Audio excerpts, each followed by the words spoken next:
کیا خوبصورت شاعر نے کہا، میدان میں اترا کہنے لگا نہ مسجدوں میں نہ مندروں میں نہ بیت اللہ کی دیواروں کے سائے تلے نماز عشق ادا ہوتی ہے، تلواروں کے سائے تلے۔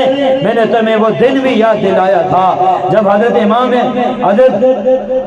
امیر المومنین حضرت عمر پر وار کیا تھا، ان کے پیٹ کو چاک کیا تھا، انہیں شہید کرنے کے لیے ان کے جسم پر کیسے کیسے وار کیے تھے۔ حضرت امیر المومنین فاروق اعظم رضی اللہ تعالیٰ عنہ زخمی حالت میں ہیں، نماز نہیں چھوڑی، اس حال میں بھی اللہ کے سامنے سجدے کیے ہیں، نمازیں پڑھی ہیں۔ اور آج حسین رضی اللہ تعالیٰ عنہ نے بھی وہ دن دکھا دیا، جان کے نذرانے پیش کر دیے، لیکن اللہ کے حکم نماز کو نہیں چھوڑا، نماز نہیں چھوڑی۔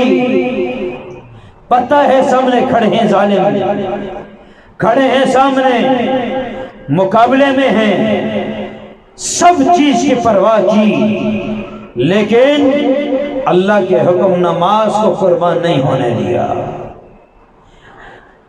آپ کے سر کو تن سے جدا کیا، ابن ذات کے سامنے آپ کے سر کو لایا گیا، وہ ملعون چھڑی اٹھائی اور حضرت حسین رضی اللہ تعالیٰ عنہ کے ان ہونٹوں پر چھڑی مارنا شروع کی۔ زید بن ارقم میدان میں اترتے ہیں، اے ظالم کیا کرتا ہے، کیا حرکت کر رہا ہے، تجھے شرم نہیں آتی، تو کس پر وار کر رہا ہے، تو کس کے ہونٹوں پر زد و کوب کر رہا ہے؟ یہ وہ ہستی ہے، میں نے اللہ کے نبی کے ہونٹوں کو ان ہونٹوں پر لگتے دیکھا ہے، اللہ کے نبی ان ہونٹوں سے پیار کرتے تھے، ان ہونٹوں کا بوسہ لیا کرتے تھے، تم ان پر لاٹھی برسا رہے ہو؟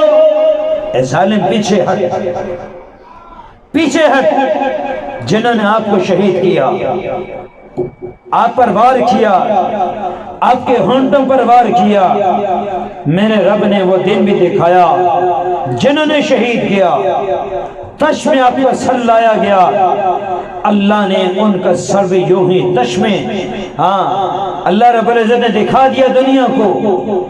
اور پھر جو انہوں نے سلوک امام حسین کے ساتھ کیا تھا، اللہ نے وہ دن بھی دکھایا، ان کے ساتھ وہی سلوک کیا گیا۔ لیکن شہادت حسین رضی اللہ تعالی عنہ ہمیں ایک پیغام دے کر گئے ہیں، دو پیغام دے کر گئے ہیں، ہمیشہ حق کا ساتھ دو، باطل کا ساتھ کبھی نہ دو۔ حق کا ساتھ دینے کے لیے جان کے نذرانے پیش کرنے پڑے کر جائیں، باطل کا ساتھ کبھی نہ لیں۔ اور دوسرا یہ سبق سکھا کر گئے ہیں، جان کے نذرانے پیش کرنے پڑے کر جائیں، لیکن اللہ کے حکم نماز کو نہ چھوڑیں، نماز کو نہ چھوڑیں۔